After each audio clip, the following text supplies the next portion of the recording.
So let's do some very brief, hi Melissa, some brief introductions in case you're here randomly and maybe you only know one of us, but you don't know both of us, something like that. My name is Julia. I am a weightlifter and a weightlifting coach. Hi, Kat. I work with a lot of athletes who maybe are newer to the sport, from beginners to like maybe CrossFitters who are trying to figure out a better way to do this, that are always looking to work on technique and mobility without injury. So a lot of my athletes have had some kind of history of injury or things like that. Cool. Ip, tell the folks about you.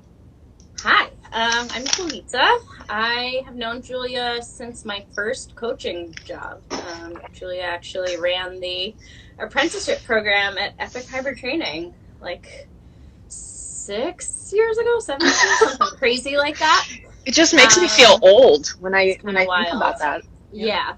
And I know I mentioned that to someone yesterday, and I was like, I before that worked in international affairs, had like this totally different life. But it came really full circle because I actually got to run a retreat with you in Guatemala a year ago, or a little more than a year now. And I was like, oh, yeah, that's right. Like, so many full circle things. And I joke that I basically have followed Julia to each gym she's gone to. So outside of going to the various strength training gyms to do private training and small group training, I also had kind of a side of my life, which was at Revolution in Motion. And so working under a chiropractor and really doing more physical therapy type work. And so a lot of my private work is through that. So really thinking about athletic performance and coming back from injury as well. And also trying to prevent injuries. So getting people to kind of be at that peak alignment of their mobility and their strength and their ability to really own positions in the things that they love to do. As it mentioned, we've known each other for a long time. We're very good friends. We've worked together. However, we've kind of recently started a new chapter to our relationship, which is working more as direct coach and athlete. As opposed to like me coaching you in a group fitness setting, which is where things originally started, which is a very, very different dynamic. You have a very different understanding of people, and also like what you're able to offer to people is very limited in scope when you're like teaching a group fitness class versus working with somebody directly one-on-one. So that's kind of been our history a little bit. So we chatted yesterday for like way longer than we're going to chat today. And I took down a bunch of notes of things that I want to touch on, and we're going to jump right into something that you said yesterday that I literally thought about the rest of the day. I was like, this is really, I think, a big core thing that I want to talk about. And that was our experience working with different athletes. So us as coaches working with male versus female athletes. And one of the things you said in a couple of other things was the big difference that you've noticed in working with these athletes is that generally, these are all generalizations, your male athletes come into things with an air of confidence that if they work on something, they're going to be able to do it, right? So when you're working with a lot of these male athletes, it literally just becomes a technical thing, right? You're like, okay, you got to do this, check. They show up ready to learn, but also very confident that like, this is something I just have to work on and then I'm going to grasp it. Perfect. And I've had the same experience of like, when I give feedback to my male athletes, they're really receptive in a sense that like, they're like, okay, cool, I'll do that. And then that will get me the gains. Inversely, your female athletes, and I've experienced the same thing, the coaching process has so much more to do with confidence building than just, technical proficiency. So when you're working with some of your female athletes, and I've dealt with this myself as an athlete, I've dealt with it with my own female athletes, is there's always an approach of getting them to feel more self-assured and confident in what they're doing that is separate from what their technical capacity is. Yeah. Talk to me about that. There's actually, and there's a positive to it too, which for me as a coach has been really amazing, is you kind of present someone with something that they never thought that they could do, that conceptually was just like, what? I could never do that. That's too heavy. Or, we're just trained to have a certain mind frame in our society that certain things are out of our grasp. And that is just not something that men are generally trained in society to think. And so being part of that process as a coach is amazing, because you get to watch someone's, like, the actual space in their brain of what is possible gets to expand. And that's so amazing. And I think that that's something I talk to people a lot, is it's not just your training, it's how that kind of refers out into the rest of your life. And sometimes it means that I have a couple of clients that know this. I won't tell them how much is on the bar. It's like the best gift of kilograms for people who only know pounds, is I can kind of just be like, yeah, you've got this. Like, but how much is it? I'm like, I'm going to tell you afterwards, because we're working on this. And I don't want it getting in your head of, oh no, that's too heavy, I might hurt myself. Oh, I've never lifted that heavy, so therefore I can't do it. And it's like, no, you just haven't done it before, but we've prepped you to be ready for this moment. And I do think there's huge mental gains that go along with the strength gains of that, of like, you can overcome, you can do a lot more than you thought you were capable of. Yeah, I agree. So I was thinking about this a lot last night, and I was thinking about my own athletes, and when I see athletes miss a weight, right? I generally see a lot of the same things. For the most part, my male athletes, and I'm going to preface this with, unless they've had a history of injury, in which case and this is gender neutral, right? Like if somebody's had a history of injury, there's a lot of psychological trauma that goes along with that may cause them to miss things that are perfectly within their reach. So we're not talking about that aspect, because that's there. In general, when I see my male athletes miss things, it's either because they haven't fully mastered a technical aspect of the lift, right? And it's present in their lighter loads, it's present in their heavier loads, it doesn't really matter. It's kind of consistent across the board, and then it just gets to a point where they can't manage it anymore. That's one.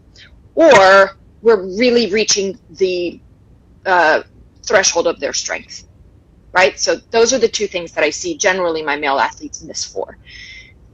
My female athletes, I see them miss because they get caught in their head, or they'll like Clark things, and I have done it too.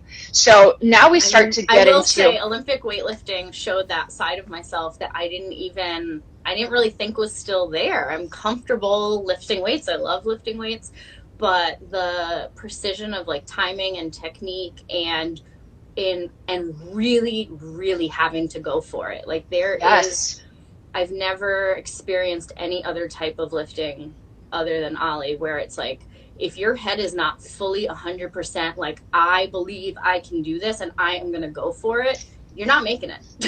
Like, totally. So the clarking was still probably an issue once I get plates into my life again, but was definitely an issue over the last couple months. And I was like, what is this? This is such a mindfuck of like, oh, I don't necessarily hear the doubt, but it is subconscious and it is there. It's subconscious and it's there. Zena said paralysis by analysis, which is correct. Yeah, but I see it so much more in my female athletes. And one of the things that I wrote down in my notes was a lot of that is CNS related, right? So like when we're talking about your central nervous system, yes, okay, and maybe fatigue. But if we're talking about this from like a cultural standpoint, there's also this like underlying sensory thing of, I have to take care of other people, thus I can't get hurt, thus like I'm overthinking things, or like there's this underlying self-doubt that infuses your nervous system that I think we're just so unaware of. And that's my hypothesis of why I see it so much more in my female populations. I think that makes a ton of sense. I think that there is much more, like, we're constantly trained to be judging risk reward and also often having to put other people first within family structures and whatever else. And the first time I really started noticing it with men is when they're new dads. And they're like, oh, great point. Like my friend's husband up here, like he's an incredible mountain biker, but he's definitely stepped back on his risk because he's like, I have a little son. I can't be in a shoulder sling. Like, that's not an option. Totally. That's a great point. I didn't think about that. Yeah, I'm going to look over my notes really quickly. That's the big thing that we talked about in terms of like our experiences in coaching men versus women. And, we talked about that confidence building, and I wrote down something you said about owning your power, right? Like that's a big part As a of coach. as a Yeah. coach. Totally. Yeah, Talk to that me was about that. big for me, I think. One, I mean, we talked a little bit about, imposter syndrome and all the things that I think we're especially kind of inundated with as women, that we have to be really exceptional to be taken seriously in the world of strength training, because it's a very male dominated world. And you and I are not large females. We're pretty short. We're little people.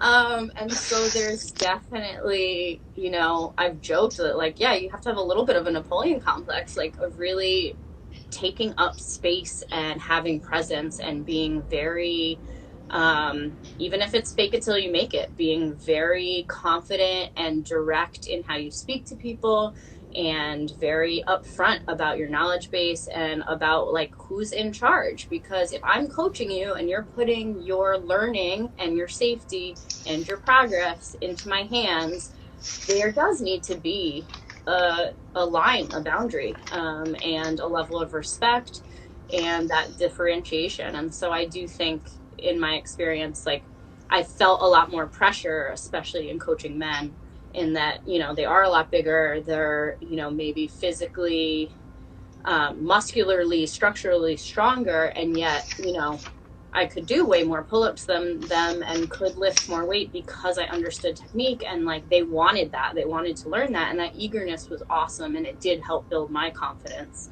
But I did definitely have a little bit more of that, all right, it's game time, it's showtime. Like, Showtime, totally. yeah.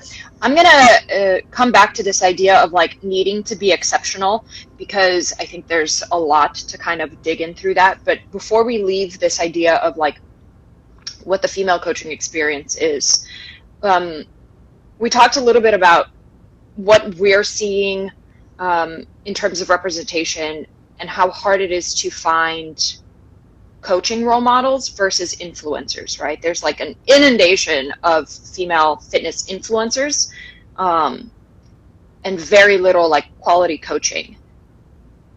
Let's talk about that a little bit, and how, like, why it's so challenging to find good other role models and what voids they fill. Because what I've found in looking for other female coaching role models is that generally they are like, maybe they're PTs that I go to and I learn a lot from, or maybe they're like, I don't know, really good athletes at some point, and it's hard to find an all-in-one package sometimes. The combo. Yeah. And that's actually kind of, I mean, less so across both genders, but I do think that that's probably something that you're going to see no matter what. Like, some people are going to really, can you really do both? Can you be like the super high level athlete and be a great coach? I don't know that you really have the bandwidth to do both.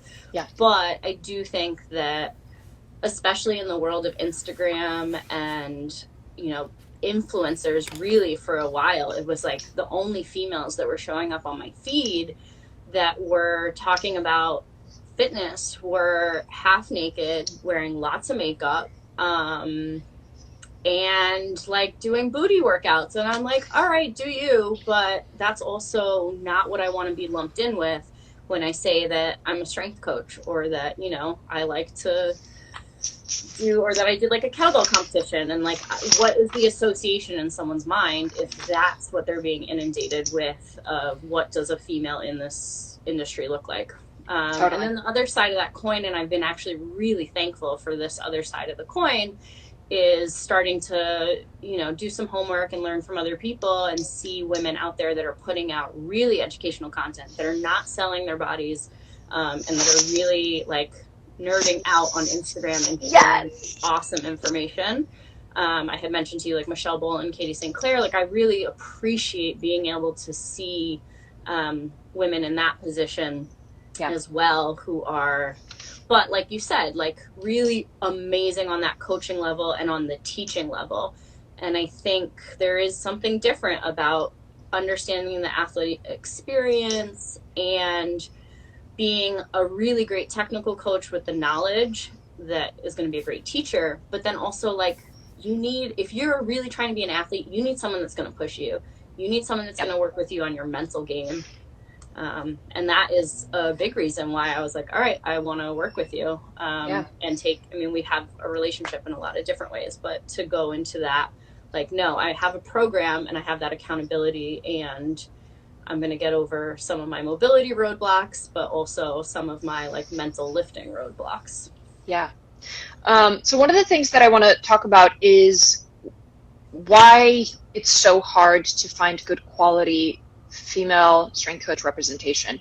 And one of the things that I wrote down, and I'm obviously speaking from a place of being pretty familiar with the weightlifting world, is that and I've had only male coaches. So there's like no ragging on that. They're excellent. I've had exceptional coaches. I have no problems.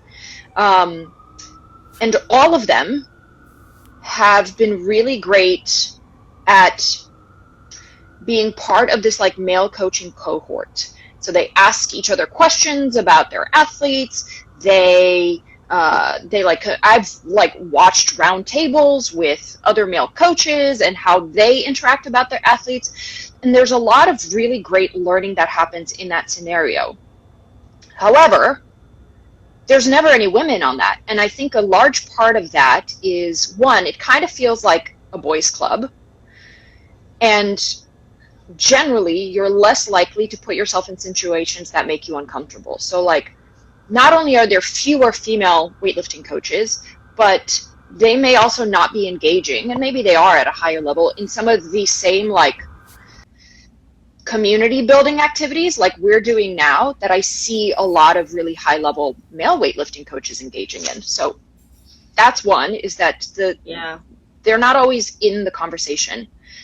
Well, and that level of like camaraderie and inclusion, I have that with you. I don't necessarily, I can't really think of that many other people that I can just kind of turn to and rely on in that same way.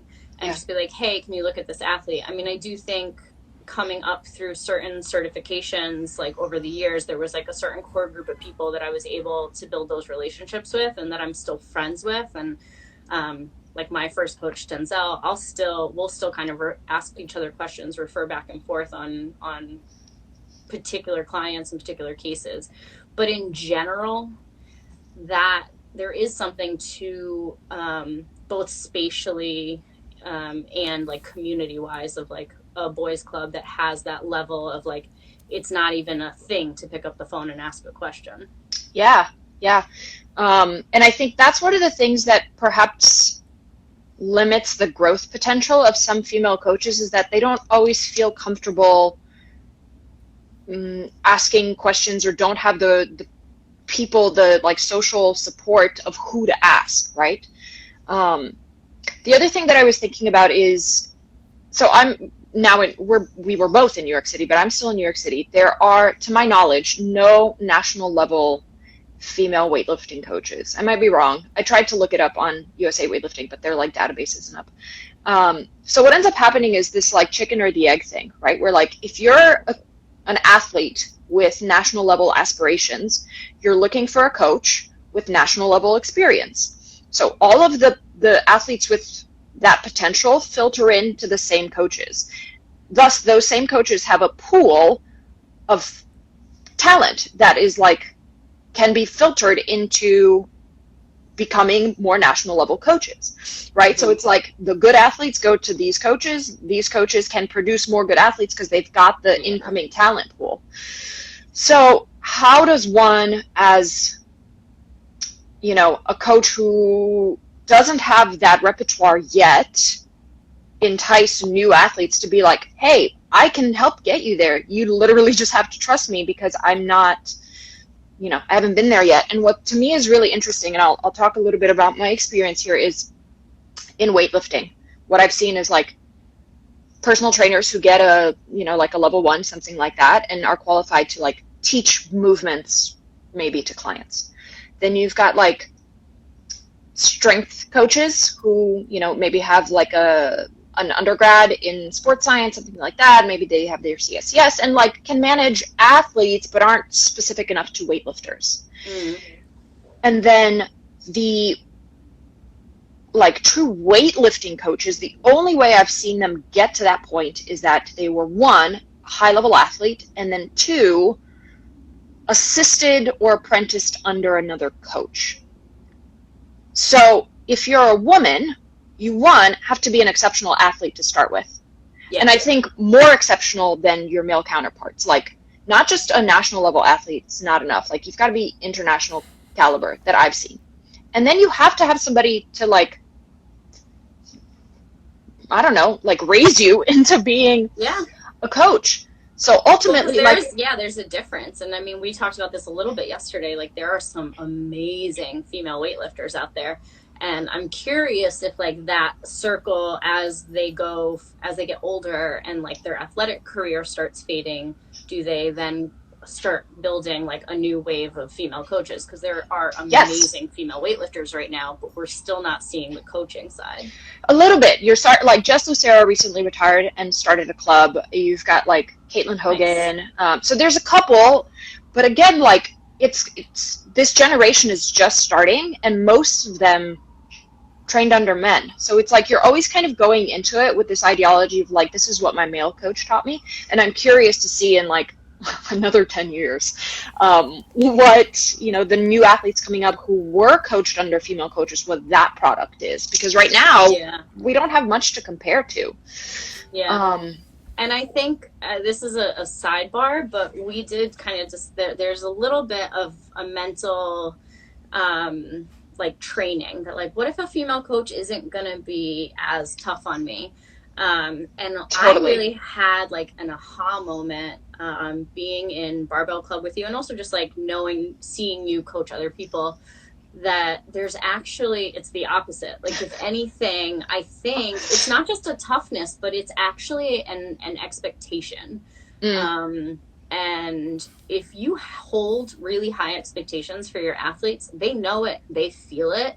And it is a certain amount of pressure of, like, I'm not just showing up for me and performing for me. I'm showing up and performing for my coach because they believe I can. And they are kind of like, you better. Yeah. And so there is, like, that level of toughness and grit and high expectation, I think, really does, like, demand more of an athlete. And I think that obviously not everyone is like that, but I think you're definitely like that. I think I'm definitely like that. I imagine that there's quite a few other female coaches that, like, hold that similar line of, you know, just if you have high expectations for people, they're going to strive to meet them. Yeah, that's interesting, because I've absolutely had that bias as well, is that, like, if I were to have a female coach, I would be afraid that she would be overly compassionate and not set that standard enough. And I have not had a female coach since I was, like, in middle school doing gymnastics, and I remember that was not the case. Like, bitch worked us. You know? And, like, yes, it's a different sport that, you know, now I'm an adult, like, my capacity is a little bit different, but I was far more scared of the female gymnastics coaches as a kid than I was of my, like, teddy bear male coach. Completely. So it's just interesting how we have these, like, preconceived notions that actually are not factual. Because all of my male weightlifting coaches have, like, they've set a standard for me to rise up to, but they've been, I think, more compassionate than I would have imagined prior to working with them. Yeah. And cool. I think we didn't talk about this yesterday, but it did dawn on me, like, to have this conversation and not kind of, there are just physical differences. And I do think, you know, like, it's one thing, you were the first coach in kind of intake questions to ask me about my cycle. And I was like, oh shit, yeah, I actually started thinking about that. And about how, like, where is that timing into my training and the only times I've ever really thought about that before were literally, like, in the month before competition, looking at the calendar and saying, oh shit, I really better get my period the day after my competition and not the day before, because it really can, I mean, everyone's different, but it can really impact totally your abilities and your strength when you're trying to PR, especially. Yeah. Not to mention for you in a weight-based sport, like talk about throwing off your calculations. Sure does. So that was huge, you know, even just it made me be more cognizant of like, yeah, actually, I should be paying attention to that. Yeah.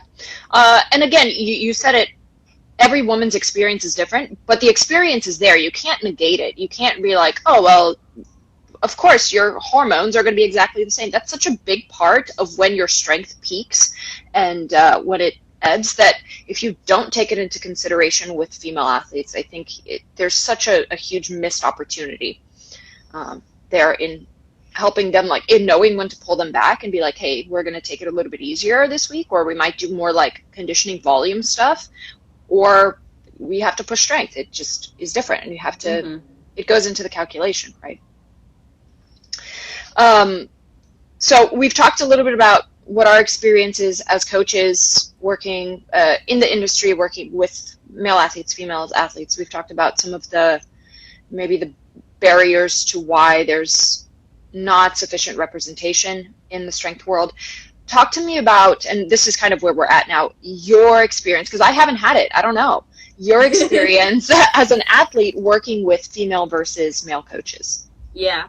I mean, some of the things I've already touched on, like in terms of the intake piece being different. I also felt immediately, like looking through the program, one thing I've always needed and wanted as an athlete is like a really structured and detailed warm up and like mobility work, because I am guilty, even though like, yeah, I preach this big time, but when it comes to myself as an athlete, like if I'm not being forced to do the kind of slower, really important mobility work, it will be the first thing that gets on the chopping block. Just time constraints of like, okay, got to get this done. Like what's going to go first? And usually it's going to be that I'm going to shorten my warm up.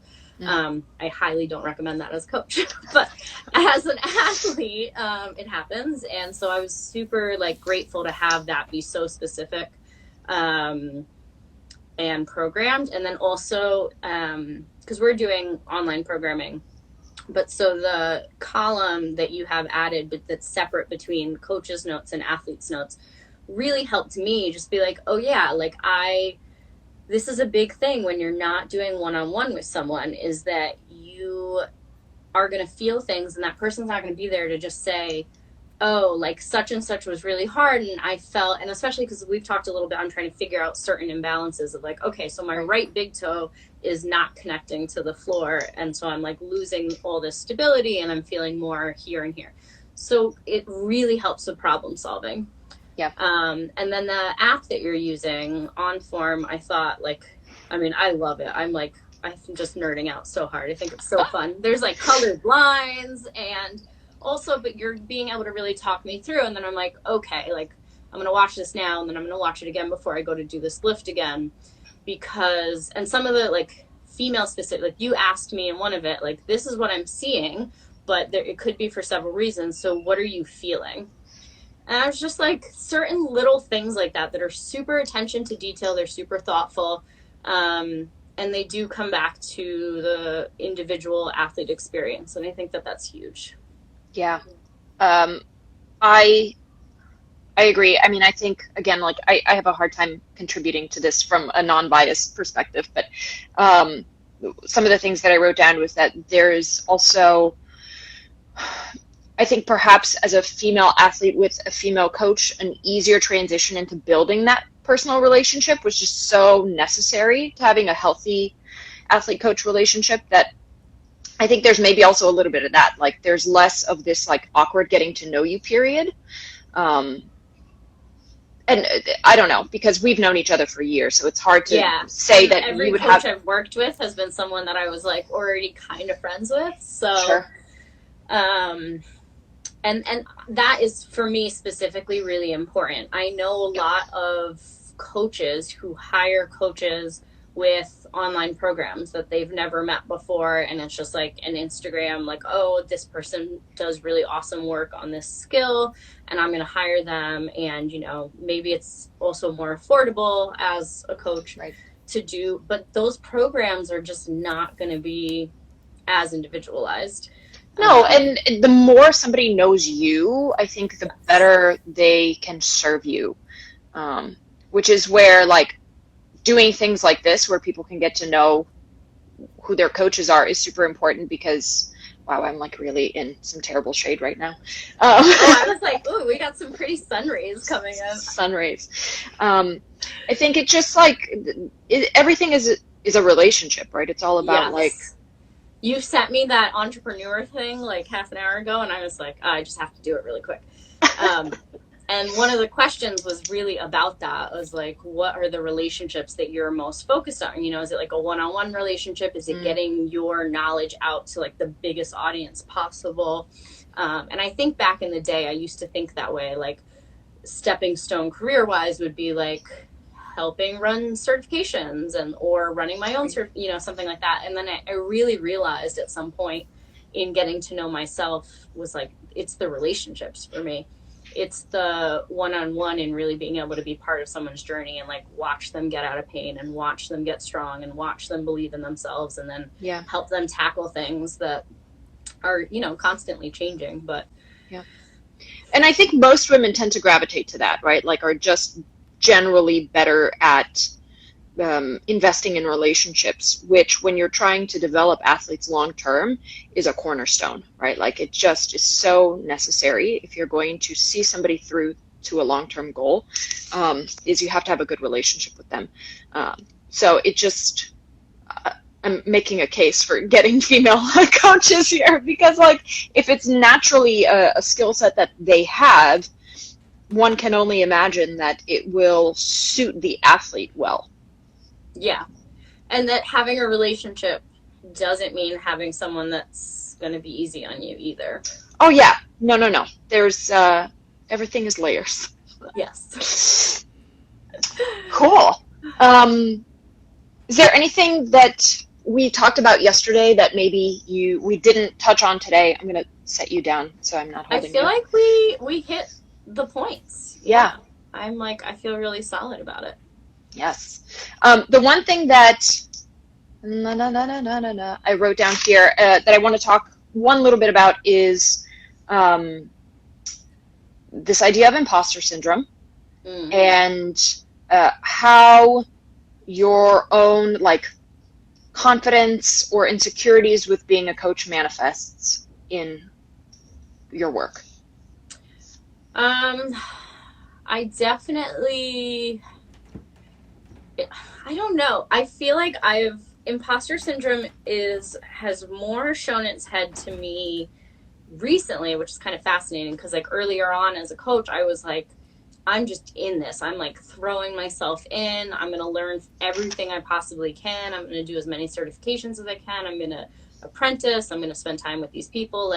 And so there wasn't the same amount of time to like analyze and self-reflect. I was just like, I'm going to sponge it up and I'm also going to just do the best job I can. And the feedback and the response from like everyone that I worked with and the people they referred to me was amazing. Like it was so scary to leave a job with health insurance and a low paycheck, but a steady paycheck. And then all of a sudden be like, I work for myself now. Like the basis of my existence is like, do I do this? Do I do a good job or not? Because, and so that was awesome because I was like, oh, I do a good job because all these people are happy with me and are sending new people to me. And so that was like a really good spiral and there wasn't time to think. Now, as I'm further in my career and we're in this era of like, oh crap, I need to be producing content. This is where imposter syndrome comes out. Because one, I was like, everyone produces content. There's so much out there online already. People that I know and respect already putting great stuff out there. And I'm like, well, the people I know already know that person, so they'll just watch the video there. Like, I, for a long time, would like just look at the videos that like Achieve Fitness puts out and post. I'm like, why would I ever put anything out? Like, this is so well done. Yeah. And it's funny and it's accessible. And like so much of what I wanted to be putting out there was really about that like accessibility and really COVID forced me to just get out of my own way and be like, all right, you don't have a choice anymore. you have to communicate with people, and you have to find new ways to bring what you do to other people, and realize that, like, yeah, sure, you have similar knowledge bases, but you're a different person. People are going to connect to you differently. And this is something, you said yesterday. I think that's huge. It's like, just because this video of this movement exists on YouTube already doesn't mean that my version of it isn't going to connect to a certain person, right. Isn't going to pull a different person in. So it's, believing that because it's me, it actually is useful for someone in particular. Absolutely. And it's really, I will give credit to my students, my clients, of like, they're the ones who have taught me that. Their absolutely belief and love and like appreciation of our relationship and what I've been able to do for them has really given me that confidence and helped me shush the imposter syndrome stuff. Yeah. I think for me, I see it in when I don't notice it like when I'm coaching my athletes and I'm doing my thing. I see it when I'm in situations where I'm very conscious of the fact that I'm often one of few women around, and it's generally at like weightlifting meets. I was gonna say. That's where it's at. And I notice it in like the amount of preparation I take the night before in like thinking through. So generally at a weightlifting meet, if this is something you're not familiar with, they'll release a list of all the athletes, and they'll release what their like entered total is, right? So what their assumed total is. And then I like sit there and I take all my athletes that I have, and I have a separate notebook, and I write down like, where does their total compare to the totals of the other athletes in their session? And like a day before, try to predict what their warm-ups will be. And then like as soon as the cards are laid out on the table, I'm like, okay, let's adjust my notes. Like the amount of preparation that goes into getting to meets, because I'm so anxious of looking like a dumb little girl in front of like these largely male coaches. And I'm so anxious about like not warming up my athletes well, and like, shortening them on time or giving them too much time for something. And like, you've experienced that. Totally. But It's also like, that's also kind of a nature of the sport, is that things move around a lot. It happens, yeah. It happens, and it happens to everybody regardless of gender. But I find that like my pre-game prep, not when I'm an athlete, like when I'm an athlete, my goal is to shut my brain off. When I'm coaching an athlete in a meet, there's so much like additional prep that goes into it before the day. Yeah. And that's where I notice it. Anyone who doesn't know Julia really well, though, if you like go back in her story a little bit and go look at that little thing, I was cracking up because I was like, yeah, you are the teacher archetype, but part of that is like kind of being a bookworm and being really prepared. Yeah. And I've always loved that about you. And I mean, I think it's something like even at Spot, like the owner would often like bring up to the whole group of like, yeah, like look at Julia's warm-ups. Like they're so thoughtful because they're actually connected to the workout. And it's like, I guess to me, like, because I've always coached with you and came up under you, I'm like, well, yeah, like, of course they are. Like, but yes, that requires preparation. And I think one, is just who you are, but two, you are in a space where, you have to be exceptional because you are the small female in the corner that doesn't match with all the other coaches in the back. Yeah, it's been interesting, and I notice it again, like generally in my day-to-day, I work in a really supportive community, but there's pockets of time where I'm like, oh, okay, A game, really, like really got to be on. Yep. Yeah. Cool. Well, great. We've talked about a lot. This, I think, I don't understand Instagram, but I believe stays up in my stories for the rest of the day. There may also be a way that I can save this, which is kind of great.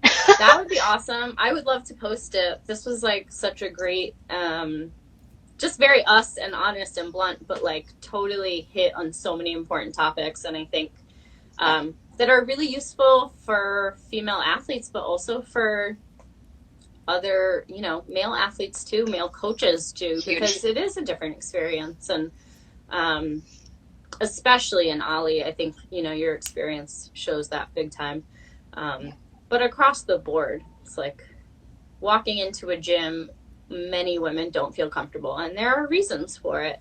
And it's, you know, why we have to feel extra prepared and why have seeing somebody of leadership when you walk into the gym as a scared female makes a big difference. Yeah, definitely. All right, my dear. Awesome. Happy Saturday. Happy Saturday. I'm amazed I put on clothes already. It's great.